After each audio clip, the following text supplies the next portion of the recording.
Hello, and welcome to this installment of the Family Business Institute blog. My name is Kevin Albanese, and I'm a senior consultant with the Institute. Today, I want to talk about strengths, about things that we're good at, not necessarily weaknesses that we're bad at. In our society, we really focus on what we're not good at and trying to become better at what we're not good at, as opposed to building upon the strengths and the things that we do well. Think about the example of when your child comes home from school. All A's and a C, maybe a C+. Where is your focus going? Is it focusing on congratulating him or her on all the A's that they got? Or is it, well, what do we need to do, son or daughter, to improve upon that C? 77% of us will answer that we're focusing on the C. We're focusing on what your child didn't do as well as the others. I submit to you today, start focusing on their strengths and what they're good at. We all have weaknesses. We all have things that we're not as good at something else as.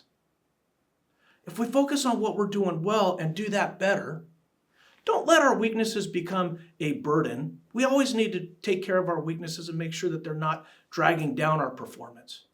But instead, focus on what we're doing well. That transcends not just your child in school and their report card, but it impacts you. It impacts the people that are working for you and your business. People that are focusing on improving their strengths are 6 times more engaged than folks trying to deal with their weaknesses. They lead 3 times a better life, better quality of life. They're engaged and they're happy. Our culture has focused on be anything that you want to be, whereas instead, be more of what you already are. Do what you're doing well and do more of that. When we think about our teams, when we think about our businesses, our teams are a collection of people and a collection of strengths. And if the strengths on your team are all complementary, we could use each other to backfill our weaknesses. We could use each other to take care of our blind spots and make sure that everybody is collectively working towards what they do well, what they like, what they're engaged at. In your personal life, you could do that, and in your business as well. Each business has its own set of strengths and weaknesses.